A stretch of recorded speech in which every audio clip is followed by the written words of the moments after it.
지난 주간에 유진벨 선교사님의 손녀인 마가렛벨 그레이시 여사와 그레이시 여사의 딸 부부 그리고 외손자가 우리 교회를 방문했어요.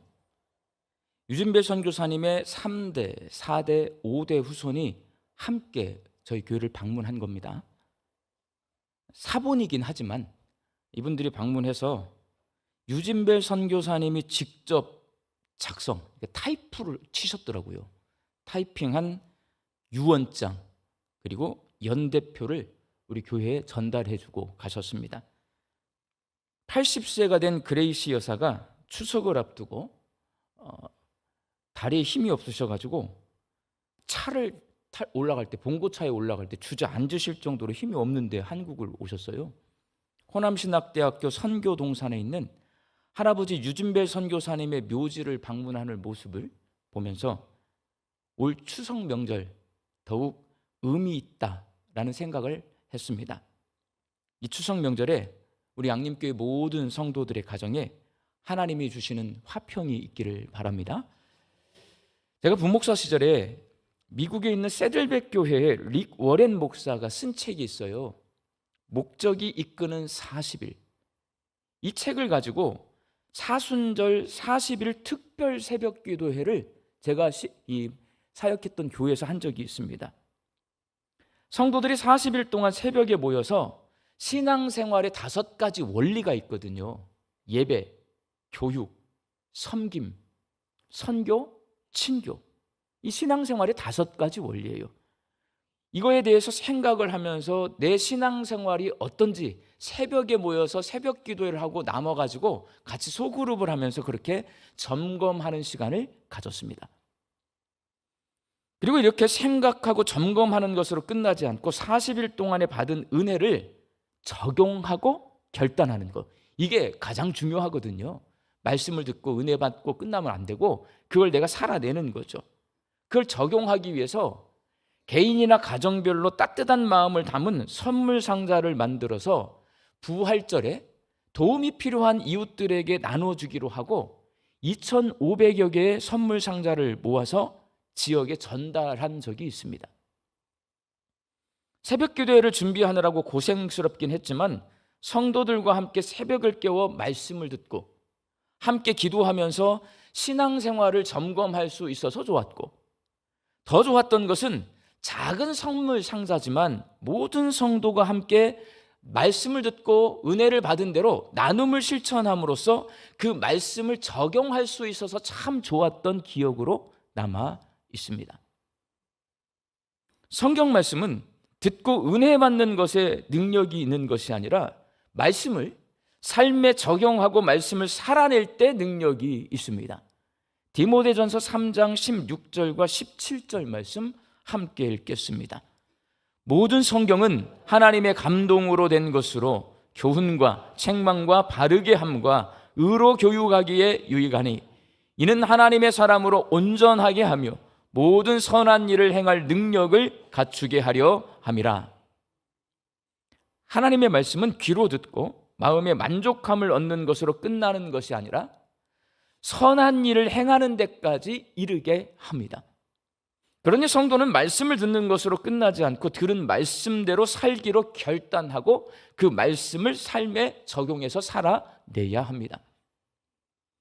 바벨론 포로로 잡혀갔던 남유다 백성이 다시 고국으로 돌아오는 이야기를 기록해 놓은 구약 성경의 에스라서와 느헤미야서는 하나님의 말씀을 듣고 결단하고 들은 말씀을 삶에 적용하는 원리를 잘 보여주고 있습니다. 이 느헤미야서를 읽으면 말씀을 듣고 은혜 받고 끝나는 게 아니라 그 말씀을 내 삶에서 살아내는 원리, 그게 뭔가 우리가 배울 수가 있습니다. 에스라와 느헤미야가 기록해 놓은 이스라엘의 역사를 간략하게 요약해 놓으면 이렇습니다. 먼저 하나님은 스룹바벨과 함께 5만여 명의 유대인들이 바벨론에서, 당시는 페르시아예요, 페르시아에서 귀환시켜서 예루살렘 성전을 재건하게 하셨습니다. 이를 통해 중단되었던 예배가 회복되었습니다. 처음에 하나님이 회복시키는 게 뭐냐? 예배를 회복시켜요. 그 이후에 학사 에스라와 1700여 명의 유대인을 귀환시켜서 모세의 율법책을 찾아내게 하시고 그 율법책을 낭독하고 듣고 은혜 받고 성경 중심의 삶을 살게 하셨습니다. 이를 통해 중단되었던 신앙 교육을 회복시켰습니다. 그러니까 예배, 교육, 선교, 섬김, 아까 제가 말씀드렸어요. 5가지 신앙 원리가 있는데 무너졌던 그 신앙 원리를 바벨론 포로로 잡혀갔던 유대인들이 예루살렘으로 돌아와서 하나하나 하나님이 회복하게 하시는 거예요. 그리고 세 번째로 느헤미야와 함께 돌아온 유대인들을 통해 예루살렘 성벽을 재건하게 하셨습니다. 이를 통해 하나님이 주신 계명을 지키지 않고 이방인처럼 살던 남유다 백성이 구별되어서 하나님 백성의 거룩함을 회복하게 하셨습니다. 그리고 예루살렘 성벽 재건 공사를 끝마친 남유다 백성은 수문학 광장에 모여서 낭독되는 하나님의 말씀을 들으면서 눈물로 회개하고 하나님을 예배하고 하나님 말씀에 순종하는 거룩한 백성으로 살겠다라고 다짐하면서 하나님과의 약속을 갱신합니다. 그리고 오늘 본문 말씀이에요. 오늘 본문 말씀에는 그렇게 낭독되는 하나님의 말씀을 듣고 깨달음을 얻고 은혜를 받아서 하나님과의 약속을 갱신한 남유다 백성이 생각과 말로만 거룩하게 살지 않고 그것을 실천하기 위해 적용하고 결단하는 내용이 기록되어 있습니다. 하나님의 말씀을 들은 남유다 백성이 결단하고 적용한 것이 바로 바벨론 포로 생활을 하는 동안 중단되었던 뭘 지키냐? 초막절을 지키는 거예요. 오늘 보면 17절 말씀을 함께 읽겠습니다. 사로잡혔다가 돌아온 회중이 다 초막을 짓고 그 안에서 거하니 눈의 아들 여호수아 때로부터 그날까지 이스라엘 자손이 이같이 행한 일이 없었으므로 이에 크게 기뻐하며. 느헤미야와 남유다 백성이 성벽을 재건한 후에 지킨 이 초막절은 여호수아 때, 그러니까 가나안 땅에 정착한 때부터 그리고 지금까지 이스라엘의 역사란 말이에요. 이스라엘의 역사상 가장 성대하게 초막절을 지켰다라고 그렇게 기록해 놓고 있습니다. 그렇다면 이 사람들이 하나님의 말씀을 듣고 은혜를 받은 후에 이렇게 초막절을 지킨 이유는 과연 뭘까? 그리고 이 초막절은 도대체 어떤 명절일까? 한번 생각해 봐야 합니다. 초막절은 이스라엘 백성이 포도와 올리브 열매를 거두는 시기에 7일 동안 지키는 추수감사절입니다. 신명기 16장 13절 말씀 함께 읽겠습니다. 너희 타작마당과 포도주, 소출을 거두어 들인 후에 이래 동안 초막절을 지킬 것이요. 초막절은 기본적으로 추수를 끝마치고 하나님께 감사드리는 절기입니다. 그런데 초막절은 그냥 감사를 입으로만 하는 게 아니에요. 선을 행해야 돼요. 신명기 16장 14절 말씀 함께 읽습니다. 절기를 지킬 때에는 너와 내 자녀와 노비와 내 성중에 거주하는 레인과 객과 고아와 과부와 함께 즐거워하되. 명절에 내 가족끼리만 즐거워할 것이 아니라 당시 사회적 약자인 노비, 고아, 나그네, 과부와 함께 즐거워하고 성전 봉사하느라 자기 농사 짓지 못하는 레인과 함께 즐거워하는 명절, 선을 행하는 명절이 초막절이에요. 그런데 느헤미야 당시 남유다 백성은 이렇게 즐거워하며 명절을 지킬 상황이 아니에요. 왜? 그들에게는 감사할 것보다 걱정할 것이 잔뜩이에요. 당시 페르시아의 지배를 받고 있었기 때문에 모든 남유다 백성들은요, 나라가 주권을 잃어버렸어요. 그래서 나라 걱정하고 삽니다. 남의 나라 통치를 받고 있어요. 주권이 없어. 우리나라 독립해야 돼. 나라 걱정하고 살아요. 예루살렘 성전의 성벽을 재건하게 했지만 아직 가옥이나 다른 시설들은 폐허로 방치되어 있어서 아직 해야 할 일이 많이 있습니다. 할 일은 많은데 생업을 포기하고 52일 동안 예루살렘 성벽을 재건했어요. 그러다 보니까 먹고 사는 문제가 생겼어요. 이 사람들 먹고 사는 걱정해야 돼요. 그리고 예루살렘 성벽이 딱 재건이 되자 문제가 생기는데, 성벽을 쌓으니까요, 그전에는 아무도 우리를 거들떠보지 않았는데 성벽이 딱 쌓은 뒤에는 그 주변에 있는 나라들이 쟤네들 왜 저러지? 쳐다보면서 긴장을 하고 경계를 하는 거예요. 다른 나라가 침입해 올 걱정도 해야 돼요. 내 가족, 내 안전을 걱정해야 돼요. 그러니까 나라 걱정해야지. 먹고 살 일 걱정해야지. 내 안전 걱정해야지. 걱정거리가 많아요. 그들은 노아와 과부와 나그네와 레위인을 챙기면서 7일 동안 명절을 지킬 수 있는 형편이 아니었지만, 그들이 이스라엘 역사상 가장 성대하게 초막절을 지킬 수 있었던 이유, 하나님 말씀 때문에 그래요. 오늘 본문 18절 말씀을 함께 읽겠습니다. 에스라는 첫날부터 끝날까지 날마다 하나님의 율법책을 낭독하고 무리가 이레 동안 절기를 지키고 여덟째 날에 규례를 따라 성회를 열었느니라. 에스라는요, 초막절을 지키는 7일 내내 날마다 하나님의 말씀을 낭독했고, 남유다 백성은 그 말씀을 들으면서 은혜 받고 초막절을 지키는 거예요. 마음속에는 걱정이 한가득이에요. 그런데 하나님의 말씀을 내가 지켜야 되겠다, 초막절 지켜야 되겠다, 지키는데 이게 걱정거리가 있으니까요. 그런데 매일매일 하나님의 말씀을 들으면서 그 초막절을 지킬 수가 있었던 거예요. 남유다 백성이 초막절을 지키기로 결단한 것은 수문 앞 광장에 모여 학사 에스라가 낭독하는 하나님의 말씀을 들었기 때문에 그렇습니다. 하나님의 말씀을 듣고 그 말씀대로 살기로 결단한 그들은 다시 에스라를 찾아가서 어떻게 하면 말씀대로 살 수 있을지를 물었고, 말씀에 기록되어 있는 대로 초막절을 지키기로 결단했습니다. 초막절은요, 초자가 풀초자예요, 여러분. 막자는 군막할 때, 군인들의 막사할 때 막자입니다. 그래서 초막절은 풀로 지은 장막에서 지키는 명절이라는 의미를 가지고 있어요. 오늘 보면 15절 말씀처럼 남유다 백성은 7일 동안 감람나무 가지, 석류나무 가지, 종려나무 가지로 만든 장막에서 지내면서 초막절을 지킵니다. 이렇게 초막을 짓는 이유, 그들의 조상이 40년 동안 광야에서 텐트 치고 살았거든요. 이스라엘 백성들이 광야에서 옮겨 다니면서 살다 보니까 벽돌로 집을 짓지 못하고 텐트 생활을 해요. 그 텐트 생활을 기억하는 거예요. 하나님께서는 이스라엘 백성이 광야 생활을 하는 동안 안전하게 지켜주셨고 먹여주셨고 입혀주셨습니다. 이를 기억하면서 내 조상을 지켜주신 하나님이 지금까지 나를 지켜주셨고 지금도 나를 지켜주시고 앞으로도 나를 지켜주실 것을 믿고 감사하고 즐거워하는 명절이 바로 초막절입니다. 많은 걱정거리가 있지만 귀로 들은 하나님의 말씀을 은혜로 받아들인 남유다 백성들은 초막절을 지키며 감사로 걱정을 밀어냅니다. 그래서 초막절은요, 감사로 걱정을 밀어내는 절기예요. 오늘 보면 17절 말씀을 다시 한번 읽겠습니다. 사로잡혔다가 돌아온 회중이 다 초막을 짓고 그 안에서 거하니 눈의 아들 여호수아 때로부터 그날까지 이스라엘 자손이 이같이 행한 일이 없었으므로 이에 크게 기뻐하며.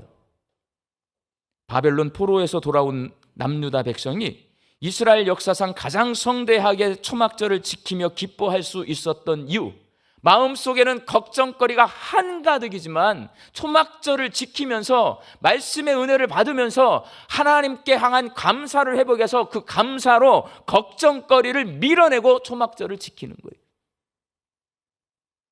그들이 초막절을 지키라는 하나님 말씀에 순종해서 초막을 짓고 7일 동안 기거하면서 자신의 조상들을 지켜주신 하나님을 기억했을 때, 자신들의 인생을 인도해 주고 계신, 자신들을 지켜주신 하나님의 손길을 발견할 수 있었습니다. 그래서 그 은혜에 감사드리며 나라 걱정, 먹고 사는 걱정, 안전에 대한 걱정을 밀어내고 하나님 앞에 크게 기뻐하고 즐거워하며 감사드리며 초막절을 지킬 수 있었습니다. 사랑하는 광주 양림교회 성도 여러분, 걱정거리가 여러분 있어요? 없어요? 저도 있어요. 제가 걱정이, 가장 큰 걱정이 뭘 것 같아요? 저는 어비슨 기념관 리모델링 하는 게 걱정이에요. 저는 집 짓는 걸 별로 안 좋아해요. 근데 집 지으면 뭔 일이 벌어지는지는 다 잘 알아요. 왜? 부교육자 시절에 집을 지어봤고 담임 목사 앞에서 하면서 집을 지으려다가 못 지었어요. 하도 시끄러워서 안 지어버렸어요, 내가. 근데 또 양림교회 왔는데 하나님께서 제 마음속에 집을 고쳐서 일을 하라는 마음을 주셔서 오자마자 이렇게 집을 고쳐야 되는데 걱정이에요. 빚을 내야 되기 때문에. 근데 여러분, 우리가 걱정한다고 한들 그 문제가 해결됩니까? 걱정하면 빚 안 주고 저거 지을 수 있어요? 걱정하면 조용합니까? 그렇지 않아요, 여러분. 아무리 걱정을 해도 근심거리는 사라지지 않는다. 저와 여러분은 잘 알고 있습니다. 우리는 오늘 본문 말씀을 통해 내 마음에서 걱정을 밀어낼 수 있는 성경적인 방법을 배울 수가 있습니다. 귀를 기울여 하나님의 말씀을 듣고 하나님의 말씀을 은혜로 받아들이고 결단하고 말씀에 순종해서 적용할 때에 나와 함께 계시고 나를 지켜주시고 내 삶을 인도하고 계시는 하나님을 만날 수 있습니다. 하나님을 만나면 내 마음속에 있는 감사가 올라와요. 내 마음이 감사로 채워져요. 채워지면 걱정이 밀려납니다. 오늘 본문 말씀은 추석 명절을 맞이한 우리에게 내 인생의 초막절을 지키라 말씀합니다.